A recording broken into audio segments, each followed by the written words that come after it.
I really liked this week's subject matter of surviving versus thriving. I think it applies to so many aspects of our lives that we don't even realize that.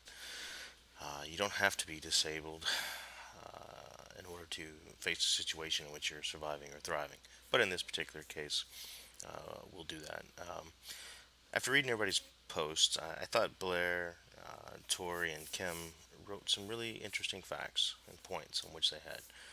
Blair really focused on talking about how hopelessness and negativity, along with these societal and environmental barriers, contribute a lot to our getting stuck in the survival mode.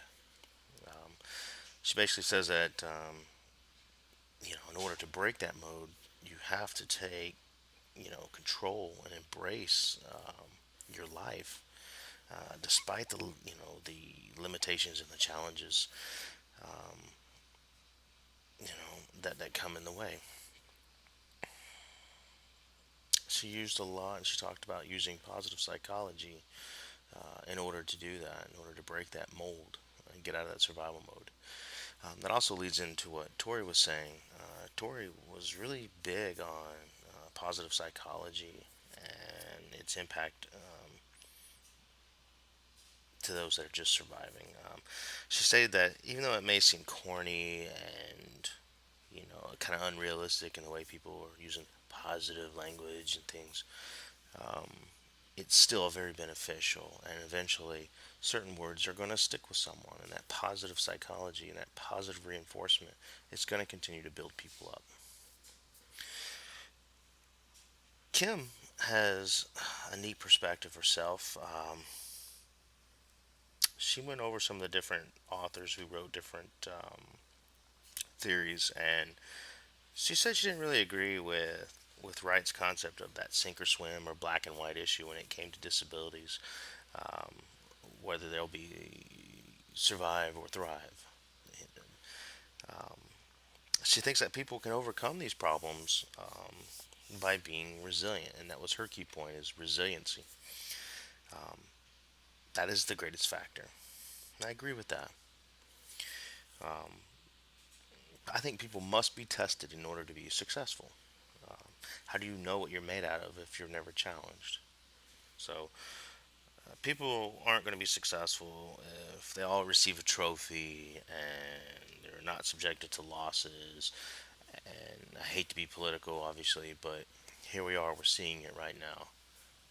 A group of people who've never been successful, never been challenged, are given everything, are now rioting in the streets because they just cannot accept anyone else's point of view, or they don't have the resiliency to say, all right, let's get this going. Enough politics. Now, as far as I go, I liked the quality of life. To me, quality of life is important when you're trying to thrive instead of survive. Um, I chose the metaphor of being lost in the woods because that's the type of survival situation. I'd like to think that everyone has been there, but that's not true. I mean, but only when you're lost or completely hopeless, all right, do the skills in your life create a survive versus thrive situation. Um, for example, the four different ways to do this. Blair talked about taking control of the situation or your life, and that is true. No one's going to change this except for you. Tori, staying positive. If you're negative, you're never going to change. So you got to stay positive, keep rolling with the punches, which leads into Kim, building that resiliency when times are tough. Okay, and then me, obviously, based on those three prior ones, is building that quality of life. Um, Look, having the skills, the knowledge, all that creates that quality of life to thrive. Look, it's a never-ending experiment. You're always going to be tested, and if you're not, then maybe you're not doing something right. So in the end, based on those four skills, who do you really want to be? Someone who survives or someone who thrives?